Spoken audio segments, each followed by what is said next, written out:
Secretary Kerry, we are now in an era in which facts matter less than they ever have before. There's been a huge spike in politicians using lies in order to gain popularity in recent elections. For example, in the United States, there was a lot of fake news being spread that Hillary Clinton was using a DC pizza parlor to harbor child sex slaves. Additionally, President Trump made a claim that the Electoral College was allowing millions of illegal immigrants to vote. Both of these claims are simply not true, and there are not any facts that can be used to back them up. The spread of false information has plagued many European countries as well. In France, the candidate Le Pen has been accused of creating fake jobs for the EU Parliament and Parliament members and staff. Additionally, in Holland, former Prime Minister candidate Geert Wilders was a far-right candidate who spread a lot of lies about Islam and the Quran, claiming that it should be compared to Hitler's Mein Kampf and saying that it called Muslims to oppress, assault, and murder non-Muslims, as well as beating and raping women and establishing Islam by force. In other words, a member of parliament was publicly spreading falsehoods about members of the community that he governs. It's time for us to take action and take measures to get back to what really matters and uncover the facts. Secretary Kerry. Hello, Secretary Kerry. My name is Amato, and I am a student in middle school going through this wonderful class. It has taught me new facts, and it's given me a huge base of facts to go off of. And now I can talk with my peers and my parents and anybody I want to about important issues today with facts that can guide me. Now, with all these facts, I can understand if a candidate or an important person or just anybody is not telling the truth, and I can learn about that through my facts.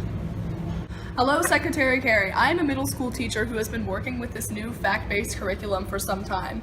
Just to explain how it works, the education bill mandates that this fact-based curriculum is integrated into normal social studies education for elementary school and middle school, and then in middle school and high school it becomes an elective that you can take in order to further your understanding of the facts, and that's for students who are really dedicated to politics and really want to have the same fact-based platform as everyone else.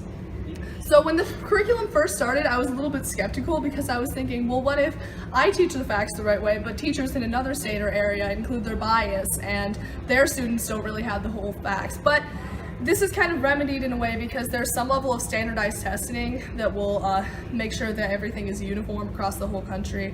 And I think it's really good that students in every school across the whole country are getting access to the same base of facts. One example of something that I do with my students that has been really helpful and they really enjoy is debate. So one thing that I do specifically is assign students to different viewpoints. So here's an example of my students debating. One student is debating as if they were growing up in Carrboro, North Carolina, and the other is debating as if they grew up in rural Louisiana. The students are debating about gun control, and you can see that the facts are a really important part in their points that they're making. Gun regulation is important. From 1999 to 2012, 58% of all deaths were caused by gun violence.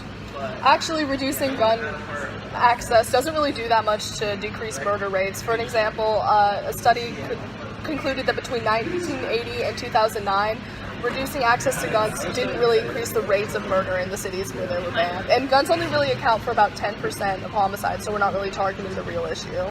True, though the U.S. should regulate large capacity magazines.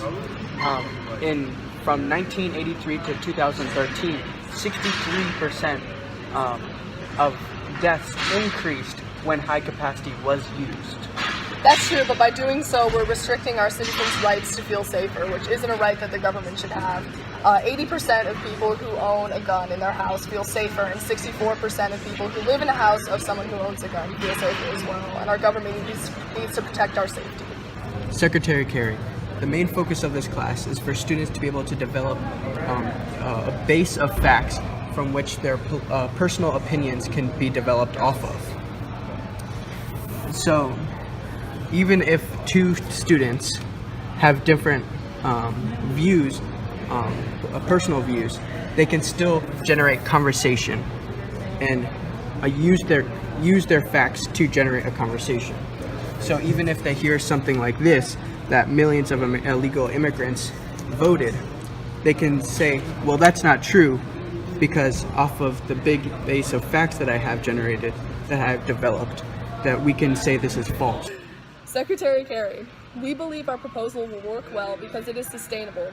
Not only will facts matter for the next election or the next 2 elections, but we are creating citizens who understand the value of facts and have a common base of facts and can make their perspectives off of that. We are implementing long-term change that will really boost the value of facts more than ever before. Secretary Kerry, thank you for watching our video, and hopefully together we can create a world where facts matter more.